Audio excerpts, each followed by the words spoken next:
Assalamualaikum warahmatullahi wabarakatuh. Perkenalkan, nama saya Faizar Devika Soleh. Saya Rizky Aril Fitra. Saya Rizky Akmal Maulana.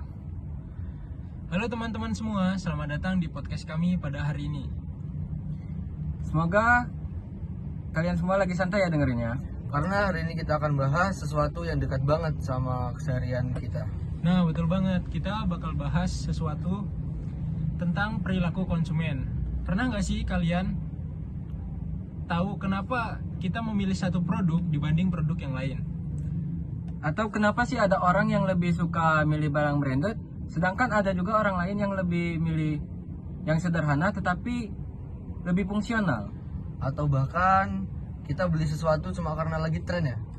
Nah, ternyata semua itu nggak terjadi begitu saja. Jadi ada faktor-faktor yang mempengaruhi seperti faktor sosial, kelas sosial, dan budaya. Oke, jadi pada hari ini kita akan bahas itu semua dengan santai tetapi juga tetap berbobot.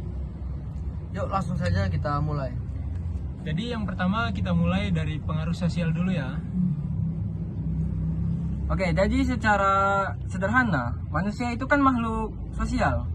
Jadi pada artiannya itu keputusan kita itu termasuk dalam membeli sesuatu itu seringkali dipengaruhi oleh orang lain. Bener banget tuh. Contohnya paling dekat itu keluarga sih. Bener.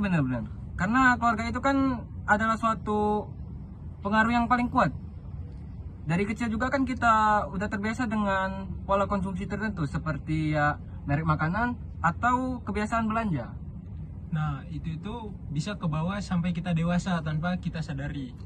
Selain keluarga, teman juga nggak sih? Kalau berpengaruh. Benar. Betul sih, karena teman itu juga salah satu faktor yang berpengaruh. Karena kan teman itu ketika kita menggunakan produk itu kan pasti kita juga melihat teman juga sih, terpengaruh lah istilahnya. Tertarik ya kita. Tertarik. Tertarik. Jadi kan kita itu tertarik dengan suatu barang atau produk yang dimiliki atau dipunyai oleh teman kita itu sendiri. Iya. Istilahnya biar nggak ketinggalan zaman lah ya. Iya. Bisa jadi juga kan karena biar kita bisa gabung circle gitu ya kan? Iya benar tuh. Benar. Masuk. Nah, selain itu ada juga faktor status dan peran sosial. Oke, jadi untuk contohnya itu kan ketika seseorang dengan posisi pekerjaan tertentu itu akan memilih produk yang sesuai dengan citra atau statusnya. Kayak manajer yang lebih pilih pakaian formal biar kelihatan profesional katanya sih. Oh, berarti semakin tinggi status pakaiannya itu semakin necis gitu ya. Nah ya. Bener sih, karena Makin kan yang bagus kalau udah di atas itu kan dia pengen terlihat perfeksionis gitu. Iya. Benar. Jadi bisa kita simpulkan ya, pengaruh sosial ini sangat kuat dalam membentuk keputusan konsumen. Nah, selanjutnya kita masuk ke segmen kedua, yaitu kelas sosial. Oke, jadi untuk kelas sosial itu biasanya kelas sosial itu ditentukan oleh pendapatan, pendidikan, dan juga pekerjaan seseorang. Dan ini jelas banget ngaruh ke gaya hidup termasuk cara belanja. Bener banget. Misalnya itu kan ketika kelas atas, mereka itu lebih cenderung memilih barang atau produk yang premium, branded, dan juga eksklusif gitu loh. Mungkin karena mereka itu nggak cuma mempertimbangkan fungsinya ya, tapi juga prestisnya gitu. Kalau kelas menengah biasanya lebih realistis ya. Betul. Jadi kalau untuk kelas menengah itu, mereka itu lebih cenderung memilih barang atau produk dengan keseimbangan antara harga dan kualitas. Benar.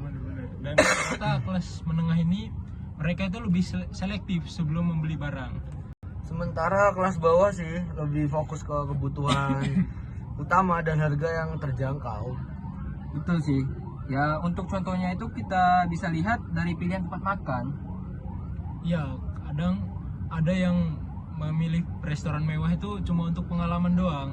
Dan ada juga nih yang lebih nyaman makanan di warung sederhana. Ya, benar. Yang penting kenyang lah, enak gitu. Bener banget. Bener banget sih itu. Kan?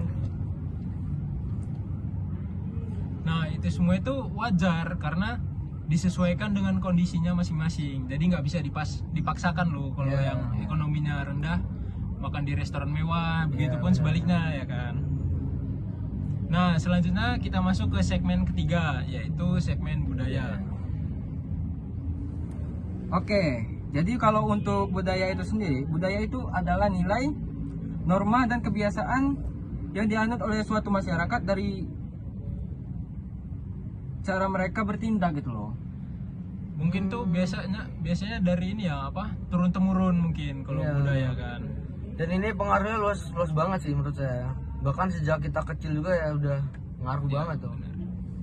Bener sih, kalau buat contohnya sih, di Indonesia itu banyak loh konsumen yang lebih memilih produk halal, itu karena faktor kepercayaan. Iya. Nah, ya itu termasuk ke nilai dan norma dalam budaya. Nah, selain itu juga ada yang namanya subbudaya tuh. Pernah dengar nggak kalian? Subbudaya tuh. Nah, jadi ya kalau untuk itu, ya seperti budaya daerah atau komunitas tertentu yang memiliki preferensi Nah, iya benar. yang berbeda gitu Iya, loh. benar banget.